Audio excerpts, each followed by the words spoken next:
तो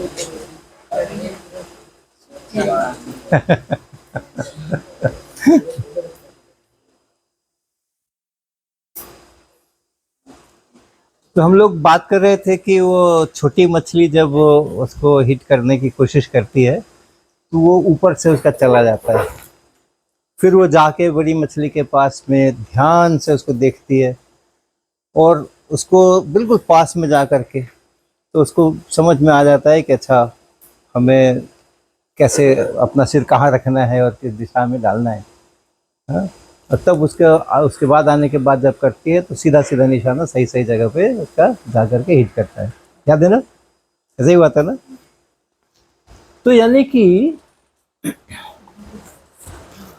कि अगर मछली पानी के अंदर है, अगर मछली यहाँ पर है पानी के अंदर है और मुंह बाहर निकाल करके कर रही है, लेकिन आंख अभी भी उसके अंदर ही है, पानी के अंदर ही है ना आंख उसकी, और यहाँ से देखना है तो एक ही आंख का करते हैं, तो यहाँ से अपने को देखना है, आंख यहाँ है और यहाँ से देखना है, और चीज़ कहाँ है, चीज़ यहाँ कहीं पर है।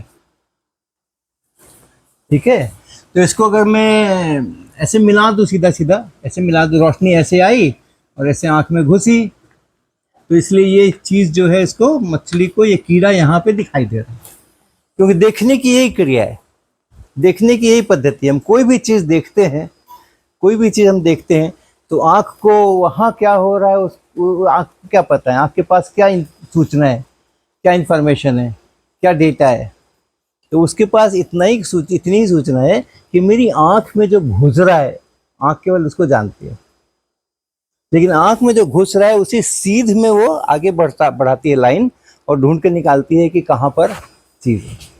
और कई सारी एक ही लाइट की रे नहीं आती ना, कई सारी आती हैं, तो किसी पॉइंट से आएंगी तो ऐसे फैलती हुई आएंगी ना, इस पॉइंट से निकलेगी, आगे जाना है तो ऐसे फैलती हुई जाएगी और फैलती हुई घुसेगी।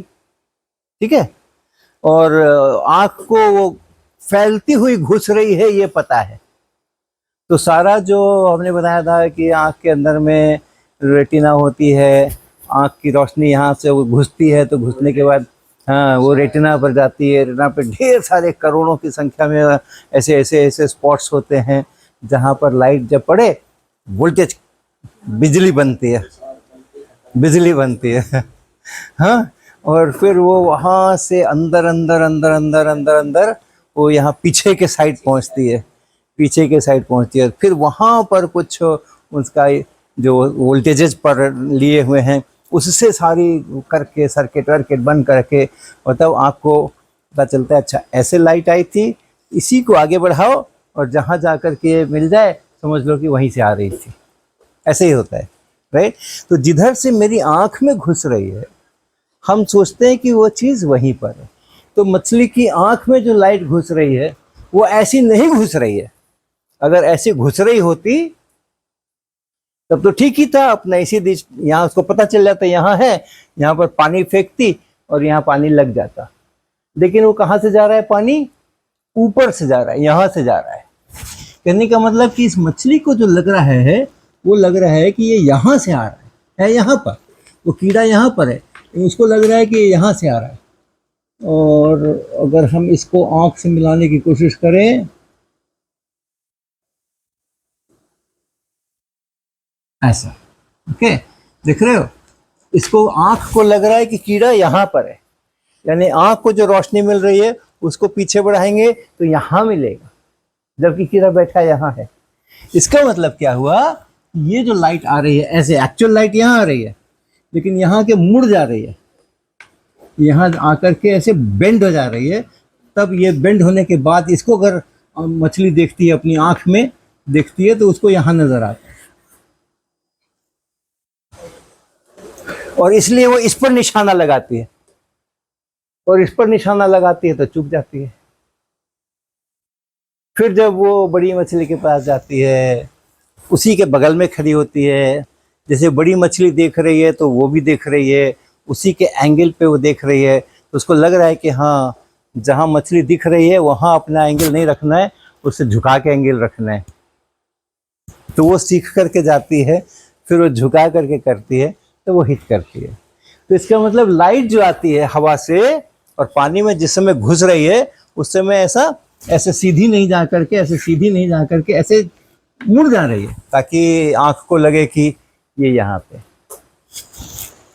ठीक ना। अब आपको भी पता है ये सारी बातें, क्योंकि आपने ये सब बहुत किया हुआ होगा। अभी भी देख सकते हो, जब पानी रखते हैं किसी चीज में और ऊपर से देखते हैं तो ऐसा लगता है क्या कि वो नीचे वाली जो सतह है वो कुछ ऊपर आ गई है। एक खाली बाल्टी को देखो, एक खाली बाल्टी को देखो कि उसके नीचे की जो पेंदी है वो कहाँ है, कैसी है, कितनी दूर पर है। ठीक है, अंदाजा कर लिया। अब उसमें पानी भर दो तो आपको लगता है क्या कि पानी भरने के बाद कि वो कुछ नजदीक आ गया। हाँ, लगता है ना। यहाँ भी बाल्टी है और पानी भी भरा हुआ है, और आप बाहर का सोच सकते हो कि यहाँ पर है, ये यहीं पे पेंदा है ना इसका, और यहाँ देखोगे तो इस पेंदे से आपको इसकी जो बाल्टी की तली है वो देखो, देखो है क्या, ऊपर है क्या, देखो देखो। लग रहा है क्या आपको कि ऊपर है, कि हम कह रहे हैं इसीलिए लग रहा है ना।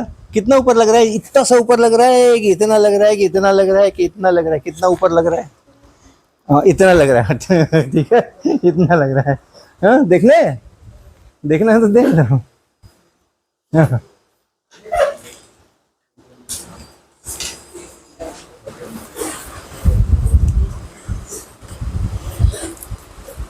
है ना। तो जहां है उससे मुझे नजदीक नजर आ रहा है। हाँ, बिल्कुल सही जगह लगा रखे हो। हाँ, उतना ही ऊपर है वो।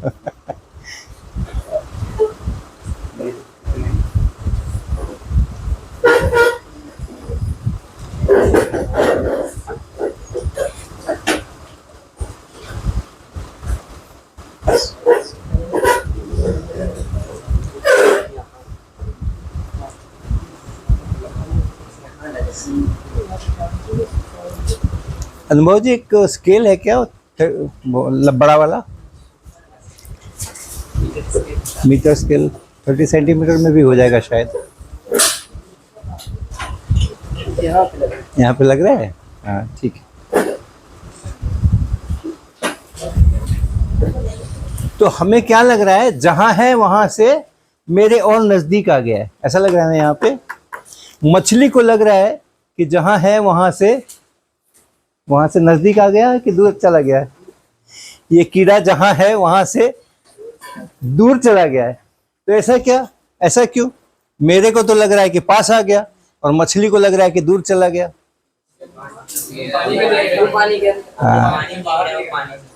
उल्टा उल्टा है ना सिचुएशन। वहां पे पहले हवा से चल के आती है रोशनी, और पानी में आंख है, और यहाँ पे आंख हवा में है और चीज अंदर में है, इसीलिए वो उल्टा हो रहा है ना। इसीलिए वो उल्टा हो रहा है। तो देखो, इसमें जो ये है, ये यहाँ तक पानी है। यहाँ तक कितने सेंटीमीटर है पढ़ना तो? ये यहाँ तक कितने सेंटीमीटर है? यहाँ से यहाँ तक कितने सेंटीमीटर है? अरे आप क्यों पढ़ रहे हो? आपकी क्लास है क्या? नहीं। हाँ, पढ़ो पढ़ो पढ़ो। ये कितने सेंटीमीटर यहाँ से यहाँ तक? कहाँ से? ये पूरी बाल्टी ऊपर? नहीं, पानी कहाँ तक है? पानी कितना है वो जानना है। यहाँ तक। हाँ, यहाँ पे 22 सेंटीमीटर। 22 सेंटीमीटर है। इधर से, हाँ, इधर से 22 सेंटीमीटर है। अब आप बताओ जरा, देख के हाथ लगा के अंदाजा लगा के, आपको यहाँ लगता है कि यहाँ लगता है कि यहाँ लगता है, कहाँ लगता है? ये है। ठीक है। अब आप इसको देखो कितना है। ये 6 सेंटीमीटर। ये 6 सेंटीमीटर है ना। तो असली में है 22 सेंटीमीटर। आपको कितना नजर आ रहा है? आपको कितना?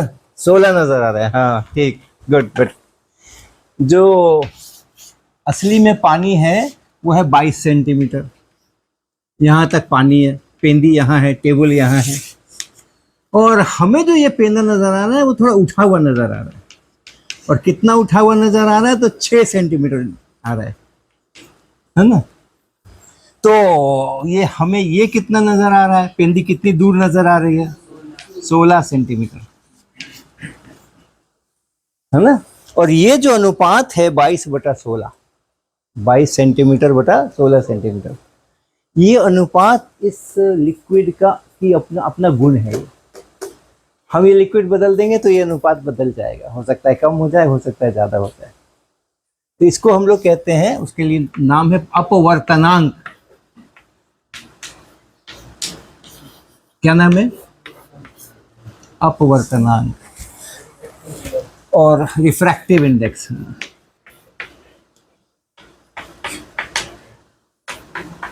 अभी तो अंदाज से किया ना काम। अभी जो हम लोगों ने बोला यहाँ तक दिख रहा है, ये तो पूरा हो गया, पानी यहाँ तक है, लेकिन कितना उठा हुआ है तो अंदाज से कर रहे। ठीक ठीक नाप के करेंगे तो बिल्कुल पानी के लिए जितना होना चाहिए उतना ही ये निकल करके आएगा। अब ये उठा हुआ दिखने की इसकी भी रोशनी देखते हैं जरा किधर से क्या हो रहा है। ये यहाँ पर ये हो गया, पानी यहाँ तक है और पेंदी यहाँ पर है। ये पेंदी का कोई पॉइंट ले लो आप, यहाँ से एक रोशनी ऐसे चलेगी, एक ऐसे चलेगी।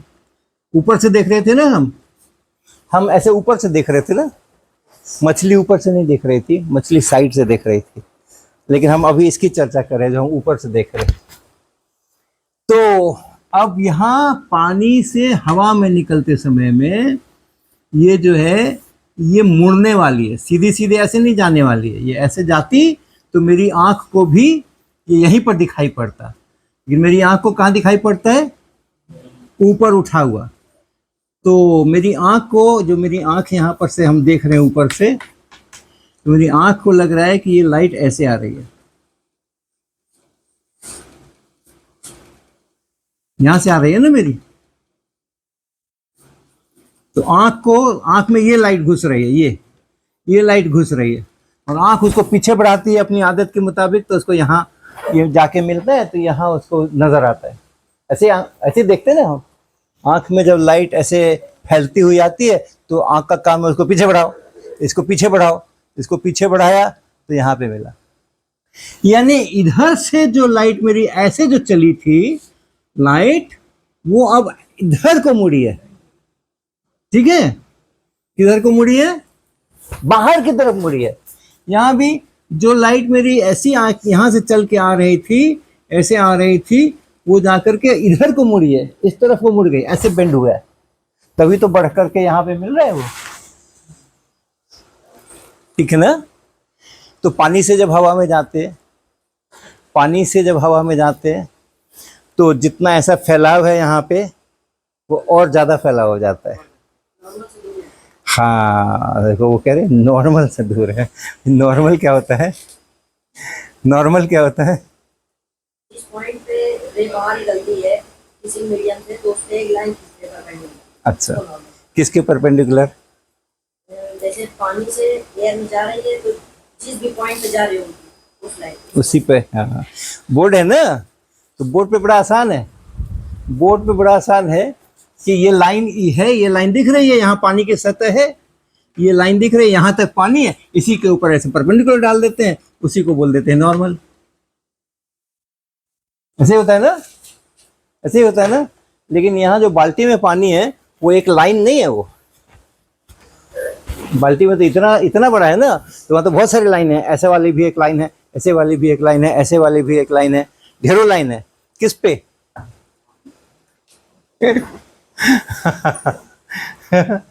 हाँ, बाल्टी में जो पानी है उसका तो सतह बहुत अलग अलग जगह पर है ना। ऐसे भी लाइन खींच सकते हैं, ऐसे भी खींच सकते हैं, ऐसे भी लेकिन जो आप ऐसी भी लाइन खींच सकते हो जो कि हर एक पे परपेंडिकुलर है। इस पानी की सतह में आप ऐसा लाइन लो उसके भी परपेंडिकुलर, ऐसा लाइन लो उसके भी परपेंडिकुलर, ऐसा लाइन लो उसके भी परपेंडिकुलर। ये फ्लोर है ना, ये फर्श देख रहे हैं। अब यहाँ सोचो, यहाँ से इधर भी एक लाइन है, इधर भी एक लाइन है, इधर भी एक लाइन है ना, इधर भी एक लाइन है, इधर भी एक लाइन है। कितनी सारी लाइन है, बहुत लाइन खींच सकते हो, जितना मर्जी है खींचते रहो। लेकिन इसको देखना, इस लाइन को देखना, इसके ऊपर परपेंडिकुलर दिख रहा है क्या? और इस पर भी परपेंडिकुलर दिख रहा है क्या? और यहाँ से मैं अगर ऐसे लाइन बना दूं, यहाँ पे यहाँ ऐसे लाइन बना दूं, ये वाली लाइन बना दूं, ये 90 डिग्री दिख रहा है क्या? तो हर एक लाइन पे, इस प्लेन की हर एक लाइन पे ये परपेंडिकुलर है, इसीलिए इसको अलग नाम दिया गया, इसको नॉर्मल बोलते हैं। अलग नाम इसीलिए दिया गया ना, एक लाइन से दूसरी परपेंडिकुलर है तो परपेंडिकुलर बोलते रहते, तो नॉर्मल क्यों बोलते हैं? ज्योमेट्री में तो नॉर्मल नहीं बोलते हैं, ज्योमेट्री में तो परपेंडिकुलर बोलते हैं। लेकिन ये चूंकि सभी लाइनों पे परपेंडिकुलर है, इस सतह की सभी लाइनों पे ये परपेंडिकुलर है, इसलिए इसको अलग नाम दिया गया है, नॉर्मल टू द सरफेस। इस सरफेस पे नॉर्मल है, इस सरफेस के ऊपर, सरफेस के हर लाइन के ऊपर ये 90 डिग्री का कोण बना रही है। ठीक है क्या? ठीक है क्या? ये बन रहा है क्या 90 डिग्री का कोण? अभी बन रहा है क्या? किसके साथ नहीं बन रहा है? किसके साथ नहीं बन रहा है बताओ? बताओ जरा, देखो इसके साथ देखो, एक ये लाइन है और ये लाइन है। अब बताओ तो ये 90 जैसा लग रहा है क्या? लग रहा है ना? नहीं लग रहा है? अरे ये आपको 90 जैसा नहीं लग रहा है, मुझे तो लग रहा है।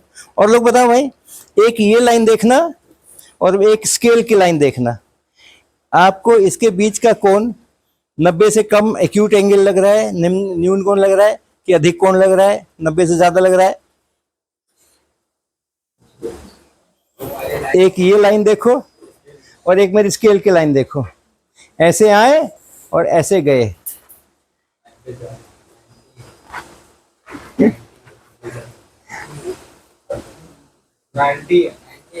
90 है ना? ये 90 ही है। अब 90 से छोटा तो ऐसा पतला सा होता है ना, ये पतला सा थोड़ी है, और ऐसे खूब फैला हुआ भी नहीं है। तो इसके ऊपर ये 90 का कोण बना रही है, लेकिन इसके ऊपर, इसके ऊपर इस वाली पे 90 से ज्यादा है ना, और इस पे 90 से कम है। तो ये किसी लाइन पे है परपेंडिकुलर, लेकिन सब पर नहीं है, सब पर नहीं है, ये नॉर्मल नहीं है। लेकिन इसको देखोगे तो ये सब पे परपेंडिकुलर है, ये नॉर्मल है, ये सब पे 90 बना रखी है। ठीक है? तो जब पानी से और हवा में जाती है रोशनी, पानी में से हवा में जाती है, बोर्ड पे जो हम दिखाते हैं ना, खाली उसका एक ऐसे वाला हिस्सा दिखाते हैं, एक लाइन दिखाते हैं खाली, इधर वाला भी नहीं दिखाते, इधर वाला भी नहीं दिखाते। मेरा बोर्ड यहाँ पे, तो बोर्ड के पर जो लाइन है वही वाली दिखाते हैं। इसकी आधी बाल्टी इधर है और आधी बाल्टी इधर है। तो ऐसा जब मैं बना रहा हूँ तो आधी बाल्टी बोर्ड के और बाकी आधी कहाँ है? बगल वाले कमरे में। आधी बाल्टी इस कमरे में है और आधी बाल्टी उस कमरे में है, और बीच वाला हम दिखा रहे हैं। जैसे ये बीच वाला है, ये वाला दिखा रहे हैं। यहाँ जो यहाँ ऊपर में हवा है, इसके नीचे में पानी आ जाएगा, पानी की एक लाइन आ जाएगी, फिर उसके नीचे जाओगे तो पेंदे की एक लाइन आ जाएगी, पूरा पेंदा गोल गोल नहीं आएगा। तो वो चीज यहाँ पे दिखा रहे हैं। ओके, अब यहाँ से जब चली रोशनी मेरी, ऐसे चली, तो ऐसे चलने के बाद ये है इसके ऊपर, ये नॉर्मल, तो ऐसा जाना चाहिए था उसको, सीधी जाती तो ऐसे जाती, तो नॉर्मल की तरफ नहीं मुड़ के नॉर्मल से दूर मुड़ती है, ऐसे मुड़ती है, ऐसे। ठीक है ना? इसी तरीके से इधर भी अगर आप लोगे, इधर भी अगर आप लोगे तो यहाँ पर भी ऐसे ही नॉर्मल डाल सकते हो। तो ऐसे जाना चाहिए था उसको, नॉर्मल से दूर मुड़ रही है, नहीं ऐसे मुड़ रही है। तो हम कहते हैं कि जब पानी से हवा में जाती है तो नॉर्मल से दूर मुड़ती है। और आँख से जब देखते हैं, आँख को तो यही वाली मिलने वाली है, ये तो मिलने वाली है नहीं, तो आँख को लगता है कि ये यहाँ से आ रहा है, तो उसको उठा हुआ लग रहा है। और हवा से अगर आती है पानी में, तब इसका उल्टा काम होता है। अगर हवा से पानी में आ रही है, मैं यहां से देख रहा हूं, मेरी आंख यहां है और कोई चीज यहां है, यहां से चल रही है, यहां से चल के इधर वाली जो चली, ये नॉर्मल है, तो ये नॉर्मल से ऐसे जाना चाहिए था, नॉर्मल की तरफ मुड़ गई है, ऐसे मुड़ गई, ऐसे तरफ मुड़ना, समझे? अगर न मुड़े थे तो किधर जाती? ये इधर जाती, और ये नॉर्मल है, तो नॉर्मल के साइड में उसका टर्न हुआ है। इसी तरह से ये भी, ये अगर लेंगे हम, ये लेंगे तो इसका भी ये नॉर्मल है। अगर सीधी जानी होती तो ये ऐसे जाती, लेकिन नॉर्मल की तरफ इसको मुड़ना है तो ये ऐसे मुड़ी, ऐसे मुड़ी।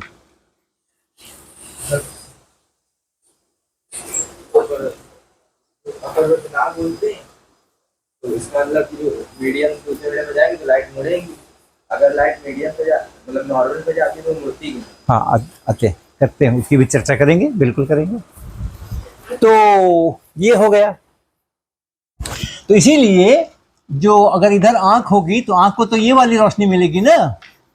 पानी के अंदर आंख है, हमने बड़ा बड़ा बनाया है आपको, या नजदीक का बनाओगे तो आंख के अंदर आएगी, तो इसी तरह से आएगी। तो आंख को लगेगा कि कहाँ है, इसको पीछे बढ़ाएगी। मेरा जो ब्रेन है वो इसको पीछे बढ़ाएगा, ऐसा बढ़ाएगा, और इसको भी पीछे बढ़ाएगा, ऐसा बढ़ाएगा, और तब बताएगा कि यहाँ है।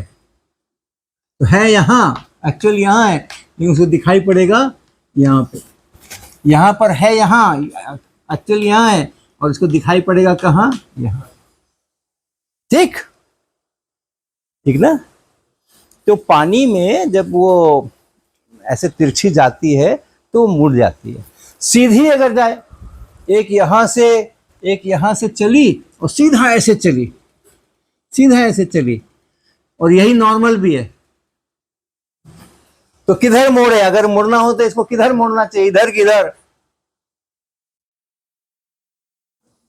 कठिनाई है ना, एक ही जैसा है, जैसा इधर वैसा इधर। तो इधर मोड़ देंगे तो इधर वाला झगड़ा करेगा, मेरी तरफ क्यों नहीं मोड़ा। इधर मोड़ देंगे तो उधर वाला झगड़ा करेगा। यहां पर झगड़ा कर सकता था क्या, इधर आपने इधर क्यों मोड़ा साहब? तो हम बताएंगे अरे नॉर्मल से दूर जाना था इसलिए मोड़ा। इधर मोड़ देते तो नॉर्मल की तरफ हो जाता ना, नॉर्मल से दूर जाना था। यहां मैं बोलूं कि नॉर्मल से दूर जाना है और इसलिए मैंने इसको नॉर्मल से दूर कर दिया, इधर कर दिया, तो बोलेगा कि इधर करने में क्या दिक्कत थी भैया, ये भी तो नॉर्मल से दूर है। तो झगड़ा तो बरकरार रह गया, है ना। तो जब भी ऐसी कभी परिस्थिति होती है झगड़े वाली, तो प्रकृति जो है वो एकदम सुरक्षित रास्ता चुनती है कि झगड़ा ना हो, सीधे चले जाओ, कोई झगड़ा का बस सवाल ही नहीं है, सीधे चले जाओ। हाँ, इसी तरह से अगर हवा में भी से ऐसे आ रहे हैं, सीधा नॉर्मल की तरफ ही आ रहे हैं, तो बस इसको ऐसे ही ले जाओ। अब इसको मोड़ना नहीं है, इधर मोड़ोगे तो इधर वाला झगड़ा करेगा, इधर मोड़ोगे तो इधर वाला झगड़ा करेगा, और मेरे पास कोई जवाब नहीं होगा कि क्यों मोड़ा। जो भी हम कहेंगे इसलिए मोड़ा, तो ये बोले कि मेरे में इसमें नहीं था क्या, उधर ही क्यों मोड़ा, इधर क्यों नहीं मोड़ा। हाँ, तो वो सीधा जाता है। अब आया सवाल किसका, अपवर्तनांक का। तो हमने यहाँ क्या बताया आपको, अपवर्तनांक। हमने तो एक रे के बारे में बात ही नहीं की, तो हमने तो ये कहा कि ये यहाँ था और आपको यहाँ दिख रहा है, तो ये रेशियो जो है वो रेशियो आपका अपवर्तनांक है, वो आपका रिफ्रैक्टिव इंडेक्स है। अब एक रे से तो आप नहीं देख सकते हो ना, एक रे से देख सकते हो क्या, एक ही रे आ रही है, तो उसको क्या पता कि कहाँ से आ रही है। आंख के पास एक ही रे मिल रही है, तो उसको ये वाली रे मिल रही है, उसको आंख को ये वाली ऐसे घुस रही है, क्या पता यहाँ से आ रही है कि यहाँ से आ रही है कि यहाँ से आ रही है, कैसे पता करेगी आंख, कैसे पता करेगी। तो किसी चीज को अगर हम देख रहे हैं एक रे से हम कभी नहीं देखते, हमें फैलती हुई किरणें आकर के आंख में घुसनी चाहिए, तब जो ब्रेन का सारा सिस्टम है, अंदर का जो कंप्यूटर सिस्टम है, वो हमें सब वोल्टेज कर करके सब कैलकुलेशन करके, और वो जो फैलती हुई घुस रही थी उसी फैलती हुई को आगे बढ़ा के बताएगा यहाँ है तुम्हारा। तो हम किसी भी चीज को देखते हैं तो एक रे से नहीं देखते, हम कई सारे रे से देखते हैं, और वो सब रेज जहाँ मिलती हैं वहीं पे हमें दिखाई पड़ती है चीज, ठीक है ना। तो भले ही नॉर्मल वाली जो है सो सीधी गई है, लेकिन उससे मेरे अपवर्तनांक की परिभाषा में कोई फर्क पड़ा नहीं है। ठीक, पढ़ लिया क्या आप ये सब रिफ्रैक्टिव इंडेक्स वगैरह? अच्छा, 10th में पढ़ लिया। हाँ, ओके। तो अपवर्तनांक के बहुत तरह से हम लोग निकाल सकते हैं, ये एक तरीका है। एक तरीका है कि आप ठीक ढंग से, अभी तो अंदाज से हम कह रहे थे कहाँ होगा, तो आपने बताया यहाँ होगा, लेकिन उसको ठीक तरह से नापने की भी विधियां हैं, वो शायद कराएंगे जरूर आप लोग। पैरलेक्स हटाएंगे, कुछ करेंगे। और तब जब जो करते हैं, भाग लगाते हैं, तो हमें अपवर्तनांक मिलता है। और भी कई तरीके से मिलता है अपवर्तनांक, परिभाषा एक ही नहीं है, ये परिभाषा भी नहीं है, ये एक तरीका है अपवर्तनांक निकालने का, राइट। अब अपवर्तनांक की परिभाषा क्या है वो भी आपको बता दें।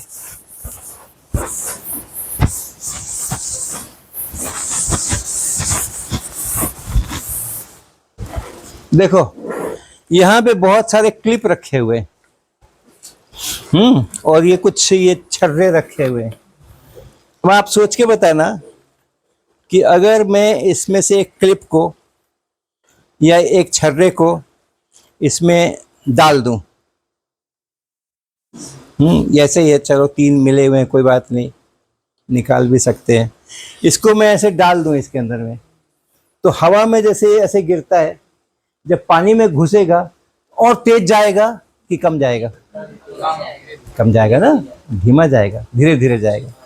हाँ, क्योंकि पानी उसको ऊपर की तरफ बल लगाता है। तो इसलिए खाली अगर वो पानी ना होता, धरती नीचे खींच रही है, उस हिसाब से ये गिरता, लेकिन पानी में है तो धरती तो खींच रही है उतना ही, लेकिन पानी भी ऊपर की तरफ बल लगा के उसको स्लो करता है। ठीक है, इसी तरीके से तो नहीं, लेकिन कुछ कुछ ऐसा ही होता है रोशनी में भी। रोशनी जब हवा में है, जिस समय हवा में रोशनी चल रही है, ये रोशनी चल रही है, हवा में चल रही है, और यहाँ पानी में घुसी। ठीक है, यहाँ चलने की जो स्पीड है हवा इसकी रोशनी की, और यहाँ चलने की जो स्पीड है रोशनी की, कौन सी ज्यादा होगी? हवा वाली। यहाँ पर स्पीड ज्यादा होगी और यहाँ पे स्पीड कम होगी। तो जो हवा में वेग है किसका? प्रकाश का।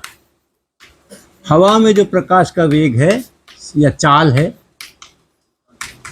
हाँ, उसको बोल दो आप v1। वो, और दूसरा जो पानी में घुसी तब जो उसकी स्पीड है पानी में,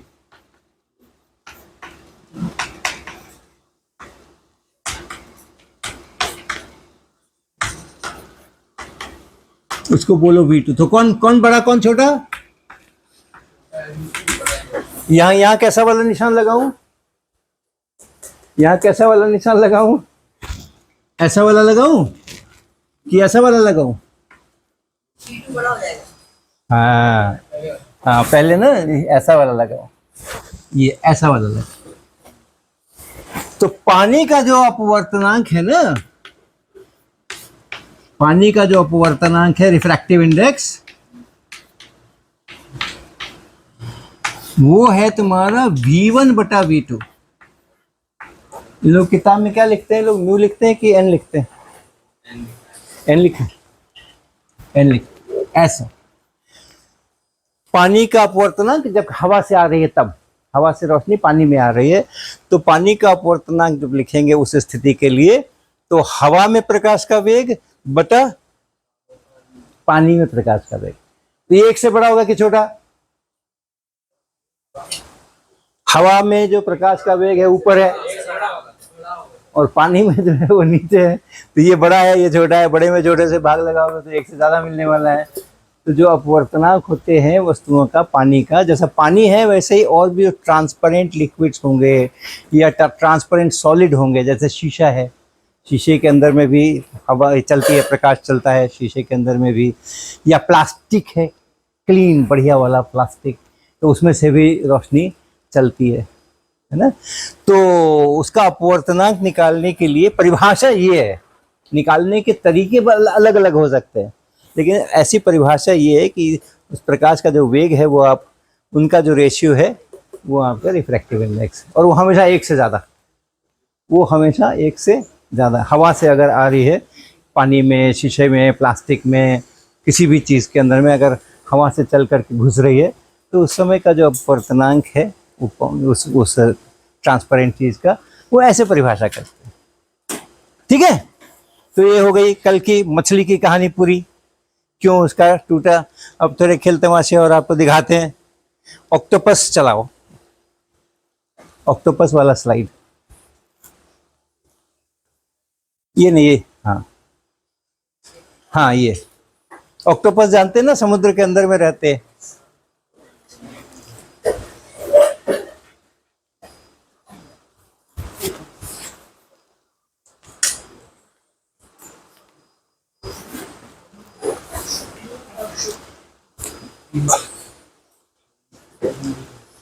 अभी देखो समुद्र के अंदर अंदर चल रहा है ये बंदा, और देखना क्या क्या करने वाला है ये। उसको कुछ दिख गया है।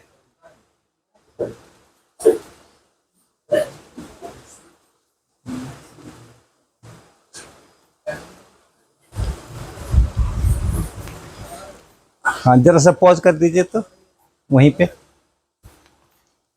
ये क्या क्या क्या दिख रहा है, ये काला काला नीचे, ये क्या दिख रहा है? सांप है, सांप।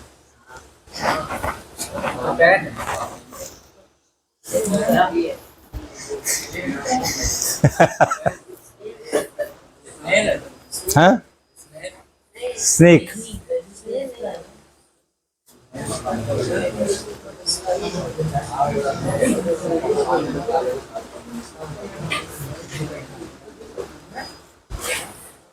ये नारियल का खोपड़ा है बाहर वाला। नारियल अंदर सफेद सफेद होता है ना, उसके बाहर जो उसका खोल होता है, उसको तोड़ दिया है दो भाग में। तो एक भाग जो है इसको दिख गया है, अब एक भाग उसके अंदर वो घुसने वाला है। हाँ चलो, अच्छा फिर वहीं से शुरू होगा, शुरू से। ओ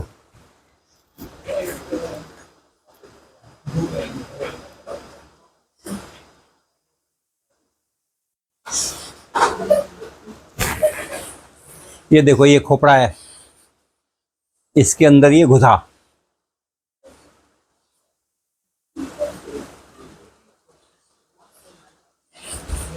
और ये देखो, उसको लेके चल दिया, उसको लेकर के चल दिया। आधा उसके अंदर घुसा हुआ है, आधा बाहर है, और उसको दूसरा पार्ट भी दिख गया।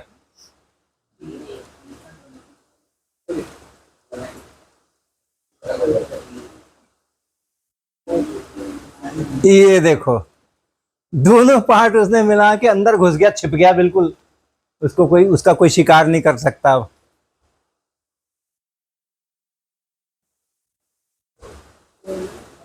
और जहां जाता है अपना लेके जाता है खजाना दोनों तरफ। ये शिकार मारा। और उसमें छुप के बैठा था ना, शिकार को क्या पता, उसको तो खोपड़ा नजर आ रहा है। हाँ, वो खा तो लेगा ही, लेकिन वो छुप करके बैठा हुआ है ताकि किसी को पता ना चले। और जब जरूरत पड़ी पट्ट से निकला और मार दिया जाके। और जा रहा है, देखो कैसा चल रहा है, कितना आराम से चल रहा है, कोई उसको मेहनत ही नहीं करनी पड़ रही है।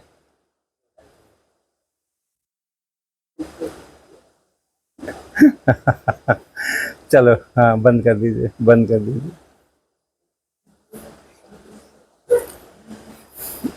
अब ये जो बहुत आराम से गोल गोल ऐसा चल रहा था, लुढ़कते लुढ़कते, ऐसा गोल गोल लुढ़कते लुढ़कते चल रहा था ना, जब पैरों से चल रहा था तो पैर से जमीन को ऐसा ऐसा ऐसा ऐसा करता हुआ चल रहा था। तो इस तरह की जो गति होती है, जिसमें कोई गोल चीज किसी प्लेन के ऊपर ऐसे लुढ़कते लुढ़कते चलती है, गोल गोल घूमती है, आगे भी बढ़ती है और गोल गोल भी घूमती है। ऐसे हो रहा है ना, कैसा चल रहा था वो, आगे भी चल रहा था और ऐसे ऐसे गोल गोल भी घूम रहा था, अंदर अंदर गोल गोल भी ऐसे घूम रहा था और आगे ऐसे ऐसे भी चल रहा था। आप जब अपनी साइकिल से आते हो तो आपका चक्का कैसे चलता है, लेकिन आगे भी बढ़ता है ना। हाँ, और जमीन पे स्लिप नहीं मारता है, जमीन पे स्लिप नहीं मारता है। स्लिप मारेगा जब आप मिट्टी वाली सड़क होगी, थोड़ा सा पानी बरस गया होगा, उस समय में वो स्लिप मार सकता है वहाँ पे। और नहीं तो साधारणतः जब आप साइकिल चलाते हैं, चक्का जब चलता है तो वो ऐसे ऐसे करके आगे बढ़ता जाता है और गोल गोल घूमता जाता है। तो वो जो है ना, जो उस तरह की जो गति होती है उसको कहते हैं, हाँ उसको कहते हैं घूर्णन गति।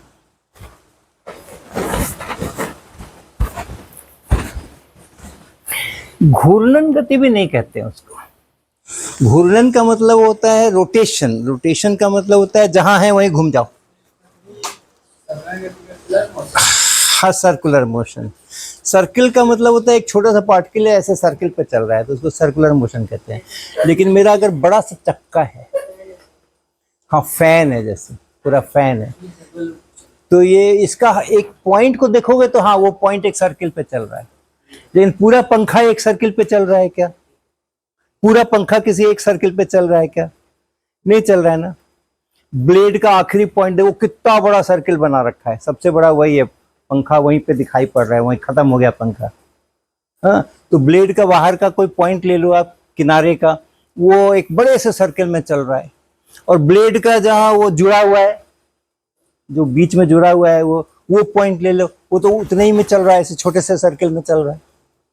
तो अलग अलग पार्टिकल्स जो हैं वो अलग अलग सर्किल में चल रहे हैं, लेकिन इस पूरे को हम कहते हैं ये पूरा जो है वो घूर्णन गति कर रहा है, रोटेशनल मोशन कर रहा है। और एक जो सीधी वाली लाइन है ना, ऐसी वाली लाइन वर्टिकल, सब उसी के चारों बगल घूम रहे, छोटा सर्किल या बड़ा सर्किल, हाँ छोटा वाला या बड़ा वाला, सब छोटा वाला ऐसा ऐसा घूम रहा है, बड़ा वाला ऐसा ऐसा घूम रहा है, लेकिन सबके सेंटर जो है सर्किलों के वो सब इसी लाइन पर है। ऐसी लाइन दिख जाए कि सारे सर्किल, हर एक पार्टिकल, उस ऑब्जेक्ट का हर एक पार्टिकल अलग अलग सर्किलों पे चल रहा है, लेकिन सारे सर्किल उनके जो सेंटर है वो उस एक लाइन के ऊपर है। ये ऐसे चल रहा है तो ये ऐसे चल रहा है, ये ऐसे चल रहा है, ये दूर वाला बड़े सर्किल पे, नजदीक वाला छोटे सर्किल पर, ऊपर वाला ऊपर के सर्किल पे, नीचे वाला नीचे के सर्किल पे। तो वो जो लाइन होती है जिसपे सबके सेंटर होते हैं उसको कहते हैं घूर्णन अक्ष, एक्सिस ऑफ रोटेशन।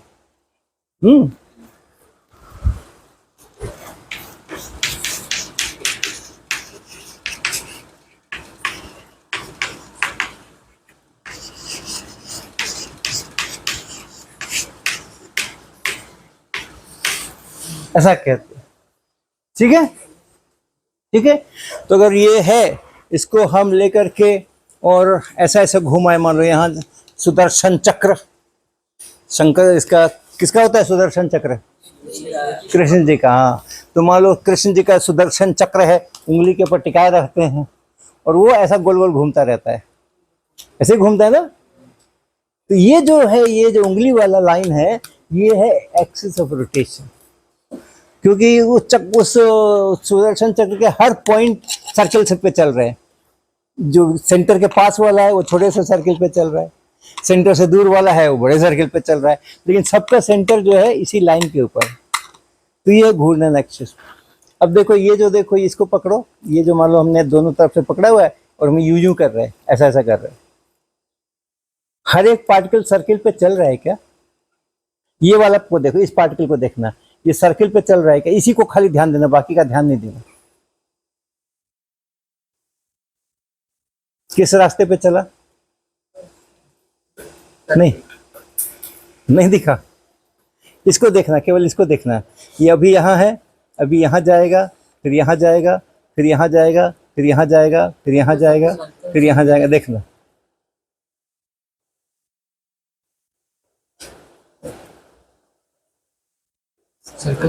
एक सर्किल पूरा कंप्लीट किया ना।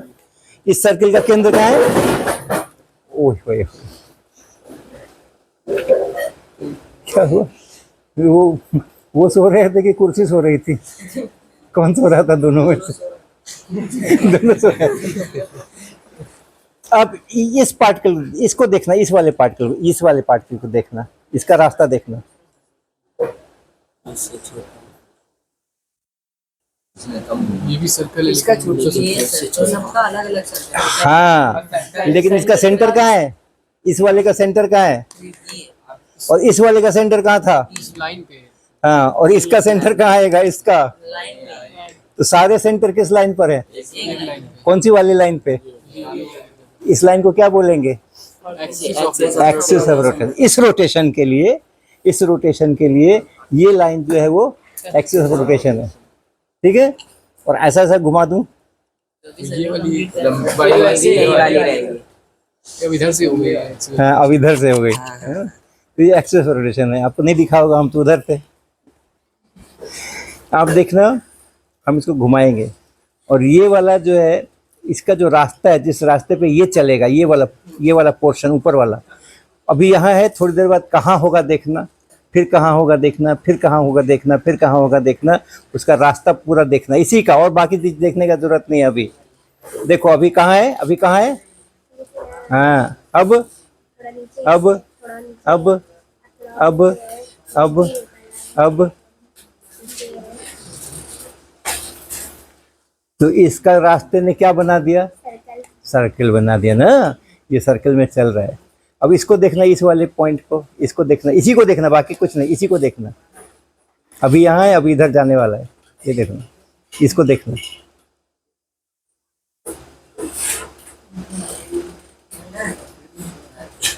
किसमें गया, सर्किल में गया ना, लेकिन इस सर्किल का सेंटर यहाँ पर है और इसका वाले सेंटर का सेंटर यहाँ पे था। इधर वाला देखोगे तो ये भी सर्किल में जाएगा, ये इधर वाला वो भी सर्किल में जाएगा, लेकिन उसका सेंटर यहाँ मिलेगा।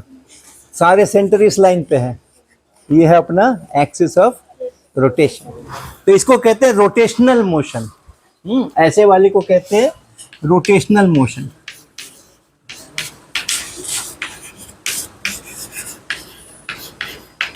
घूर्णन गति, तो अर्थ का मुझे लोगों कहते हैं ओके, आते पहले चक्के को कर लेते, फिर इस पर भी आते। अब ये जो नारियल के दोनों खोपड़े मिला करके जो उन्होंने अपना बना लिया था, बॉल जैसा बना लिया था, और वो बॉल ऐसे लुढ़क लुढ़क के चल रहा था, तो उसमें ऐसा नहीं हो रहा था कि हर पॉइंट सर्किल में नहीं जा रहा था। जा रहा था क्या, यहाँ वाला पॉइंट थोड़ी देर के बाद तो यहाँ पहुँच गया, ये पूरा खोपड़ा यहाँ से बहुत उधर पहुँच गया है, तो ऐसा कोई सर्किल में तो नहीं जा रहा था।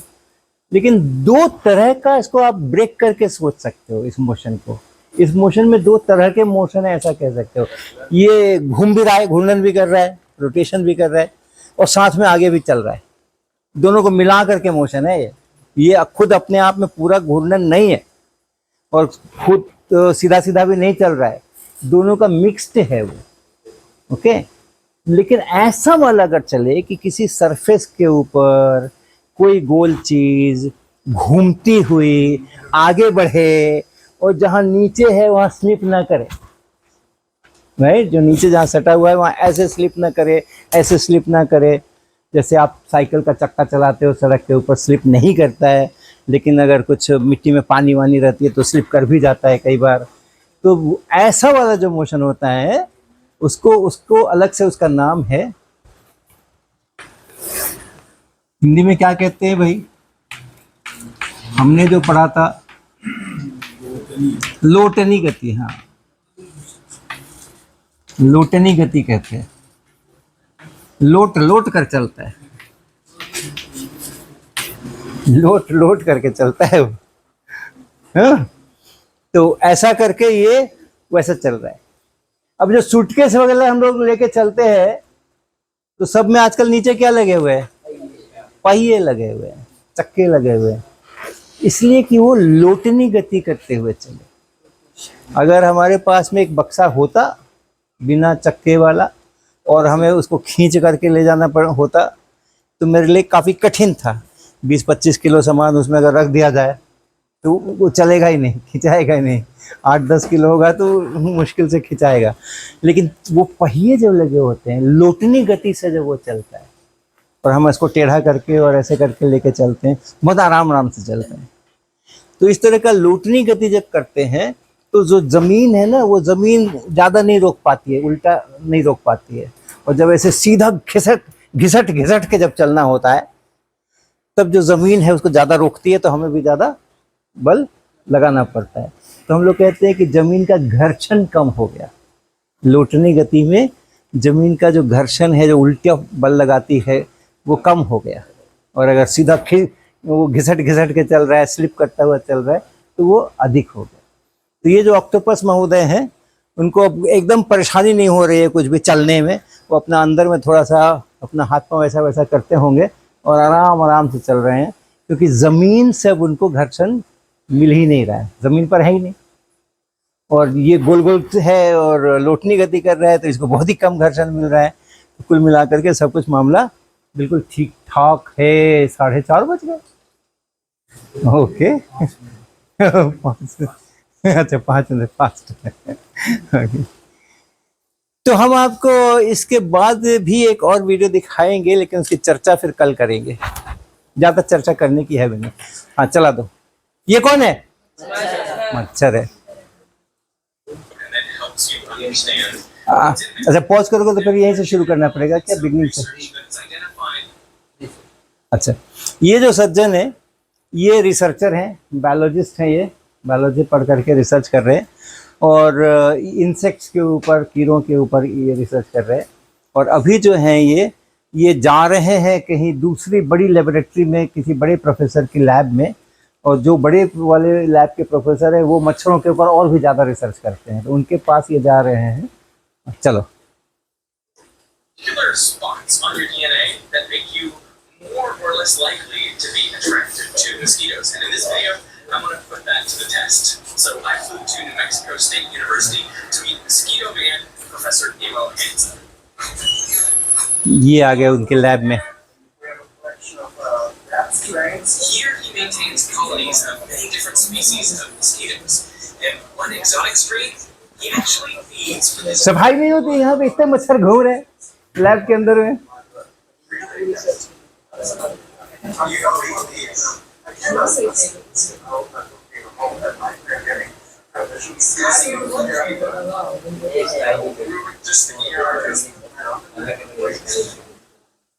Is it psychologically issue or issue?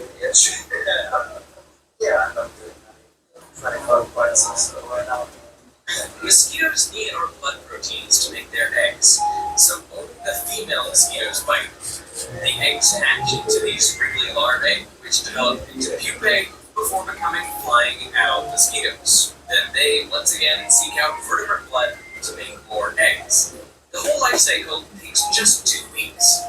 But what I wanted to know is, am I a desirable target? How can we figure out if I'm attracted to mosquitoes? The white suit basically has a holding chamber. हाँ यहाँ पे रुकना यहाँ पे। हाँ अब ये है कि अब टेस्ट हो रहा है कि ये जो गए हैं, जो कम उम्र वाले, एक तो सीनियर प्रोफेसर हैं जिनके लैब में गए हैं, तो ये लेके गए हैं कि इनको पता है कि मच्छर कुछ लोगों को ज़्यादा काटते हैं और कुछ लोगों को कम काटते हैं, तो उसको टेस्ट कैसे करते हैं? जो रिसर्चर होते हैं यही सब करते हैं। अगर मुझे ज़्यादा काटते हैं और इनको कम काटते हैं, तो ऐसा थोड़ी है कि मुझसे कोई दुश्मनी थी उनको कि मेरे से ज़्यादा काटते हैं। तो हमारे शरीर में और इनके शरीर में कौन कौन से ऐसे तत्व हैं जिनसे कि मच्छरों को प्यार है और नहीं है, तो वो ढूंढते हैं। तो उसके लिए बहुत सारे लोगों को कटवाएंगे, वो कटवाएंगे मतलब कुछ वो जांच करेंगे कि इसको काटा कि नहीं, उसको काटा कि नहीं, उसको काटा कि नहीं, उनमें क्या कॉमन है, जिन जिन को काटा उन सब में क्या चीज़ है जो सब में है। तब पता चलेगा अच्छा मच्छर को ये वाला केमिकल पसंद है। हाँ, तो इस तरीके का रिसर्च होता है। तो यहाँ पे ये सज्जन जो गए हैं, ये उनसे पूछ रहे हैं प्रोफेसर साहब से कि मेरा पता करो, मुझको काटते हैं कि नहीं काटते हैं, मेरी तरफ आकर्षित होते हैं कि नहीं होते हैं। तो उसके लिए ऑपरेटर्स देखिए कैसा बनाया हुआ है। एक इधर से ये नली आई है और यहाँ आके 2 अलग नलियों में जुड़ गया है। ये नली इससे भी जुड़ी हुई है और ये नली इससे भी जुड़ी हुई है, दोनों से जुड़ी हुई है। और मच्छर इधर से भेजे जाएंगे, मच्छर इधर से भेजे जाएंगे और वो जो आदमी है जिस पर टेस्ट करना है उसका हाथ ही एक तरफ घुसाया जाएगा। अब देखा जाएगा कि इधर जाने वाले मच्छर दोनों तरफ ऐसे बराबर बराबर से जाते हैं, कोई इधर चला गया कोई इधर चला गया, या ज्यादातर मच्छर इधर ही जाते हैं और थोड़े ही बहुत उधर जाते हैं। तब इसका मतलब हुआ कि हाँ इसका शरीर मच्छर को पसंद है। ओके, और अगर नहीं लगभग बराबर सा ही है, थोड़ा बहुत हेर फेर है, तब तो जिसको मच्छर को जब दिमाग में आ गया इधर चल दो तो इधर चल दिया, उधर चल दिया तो उधर चल दिया। इस तरीके का करके ये रिसर्च ऑपरेटर्स बनाया हुआ है। चलो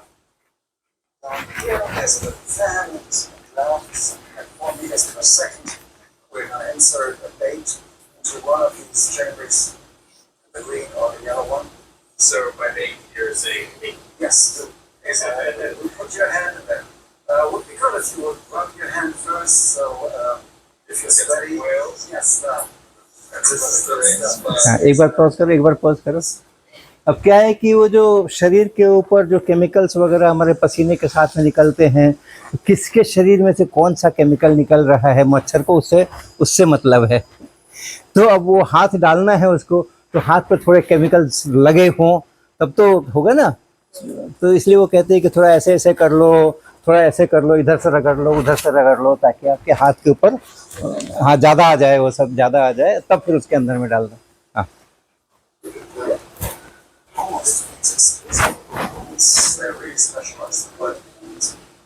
That's good to know. अब कैसे मच्छर को भेजने का है, उधर से व्यवस्था है। They're going to decide whether to come find me or go down the other side and they find nothing. Or release the mosquitoes. I see them. ये देखो देखो भेज दिया, उधर से भेज दिया। अब कुछ इधर, ज्यादातर देखो इधर ही आ रहे हैं। इसने इधर से हाथ डाला हुआ है।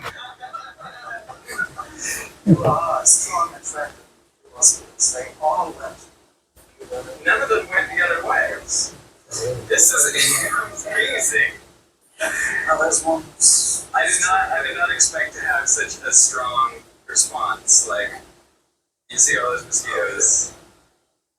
This type of test was actually used to discover that the basis for our attractiveness to mosquitoes is at least partially genetic. Researchers recruited 18 pairs of identical female twins and 19 pairs of non-identical or fraternal female twins. Then they used the Y-tube test to evaluate the mosquito attractiveness of each. इसको Y-tube test लिखा है इसको। Mosquitoes who correctly flew to the arm of the tube where the twin was standing. What scientists found is that the mosquito attractiveness of twins is correlated. That is, the more attractive you are to mosquitoes, the more likely your twin is too. But that's not all that surprising and could be caused by environmental factors or a common diet. But comparing identical twins to fraternal twins revealed the correlation was higher for identical twins. This strongly suggests genetics influence how attractive you are to mosquitoes, since the identical twins share more of the same genes than एक बार fraternal रुकना। twins. This explains why their mosquito इसमें लोगों ने क्या किया है कि ये सब जुड़वा हैं, जुड़वा बच्चे हैं दिखाए जा रहे हैं। जुड़वा लोगों के ऊपर एक्सपेरिमेंट किया गया है। जुड़वा भी दो तरह के होते हैं। एक तरह के जुड़वा होते हैं जिनका एकदम शक्ल वकल भी मिलती है और हाइट भी मिलती है और कई बार पहचानना भी मुश्किल हो जाता है कि ये वाले हैं कि वो। और दूसरे तरह के होते हैं कि नहीं, ठीक है जुड़वा है लेकिन अपना अलग अलग ढंग के हैं। तो जो उनका पेरेंट्स से जो उन्होंने लिया है वो क्या लिया है उस पर निर्भर करता है। जो उनके माता पिता रहे होंगे तो बच्चे ने हाँ जीन्स, कौन से जीन्स लिए हैं उसके ऊपर निर्भर करता है कि आगे का क्या होना है। तो जो आइडेंटिकल वाले हैं, एक जैसे वाले जो जुड़वा हैं, उनमें एक जैसे जीन्स है ना, उन्होंने उनके डीएनए से और लिया हुआ है। और जो अलग अलग किस्म के ट्विन्स है, एक साथ पैदा जरूर हुए हैं लेकिन फिर भी उनका जीन्स थोड़ा अलग अलग है।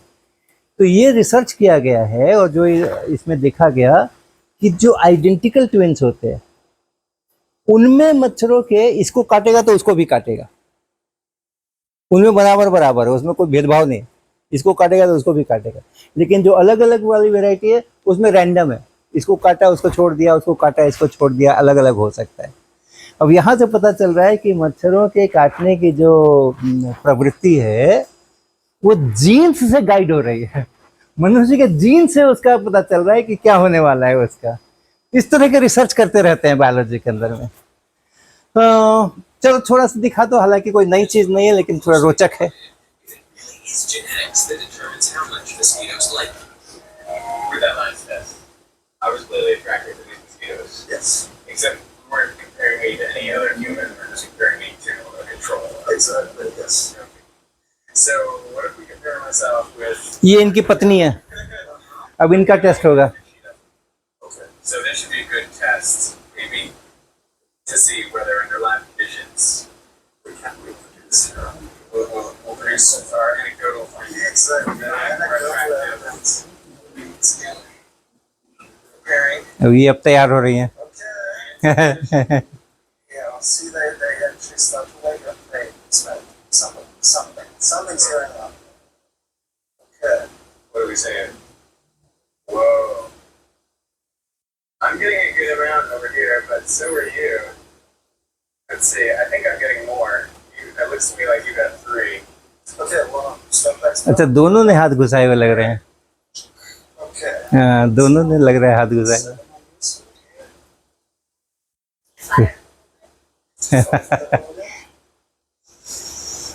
ये दूसरा साइड है। इधर बहुत कम है, इधर ज्यादा है। तो जो मेल है उनको ज्यादा मच्छर उधर जा रहे हैं, और जो उनकी पत्नी है उसकी तरफ कम जा रहे हैं। ठीक है, चलो यहाँ कल फिर आगे बातें करेंगे।